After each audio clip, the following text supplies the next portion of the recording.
Department of Tourism naglabas ng tribute video para sa SB19 matapos ang makasaysayang Lollapalooza performance.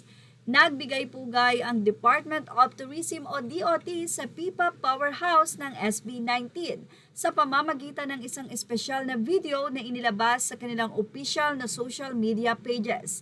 Kasunod ng makasaysayang pagtatanghal ng grupo sa Lollapalooza Music Festival sa Chicago, Illinois. Sa naturang video, makikita ang ilan sa pinakamahalagang sandali ng SB19 sa kanilang pag-akyat sa entablado ng isa sa pinakamalaking music festival sa buong mundo. Tampok din ang mensaheng Discover More to Love at Love the Philippines na bahagi ng kampanya ng Department of Tourism upang ipakita sa buong mundo ang husay, talento at kulturang Pilipino sa pamamagitan ng musika. Ayon sa DOT, ang tagumpay ng SB19 ay hindi lamang isang milestone para sa grupo, kundi isang malaking tagumpay rin para sa Pilipinas bilang kauna-unahang Filipino act na nagtanghal sa Lollapalooza. Ipinakita ng 5, sina Pablo, Josh, Stel, Ken at Justin na kayang makipagsabayan ng mga Pilipinong artista sa pinakamalalaking entablado sa buong mundo. Bago pa man ang kanilang makasaysayang performance, naging aktibo na ang Department of Tourism sa pagsuporta sa SB19.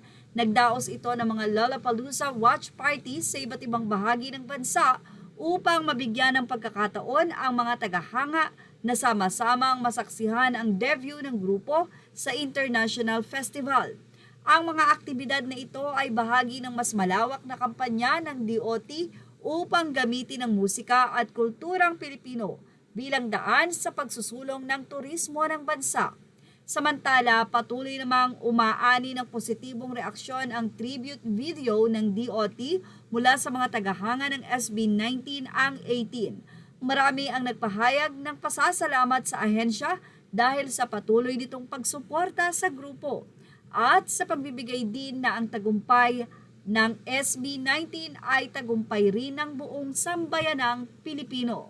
Sa social media, mabilis na kumalat ang video at sinabayan ng pagbati at mensahe ng pagmamalaki mula sa mga fans. Matatandaang kamakailan lamang ay formal ding itinalaga ng Department of Tourism ang SB19 bilang Philippine Tourism Ambassadors, bilang pagkilala sa kanilang malawak na impluensya sa buong mundo at sa kanilang kakayahang hikayatin ang mas maraming dayuhang bisitahin ng Pilipinas.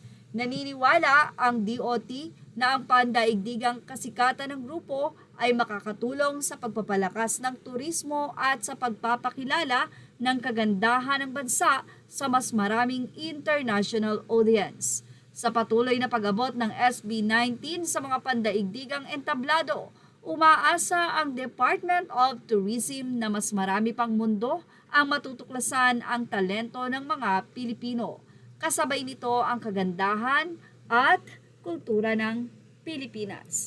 Sa mga 18, open po kayong mag-comment dito sa ating comment section. Ilagay po ito.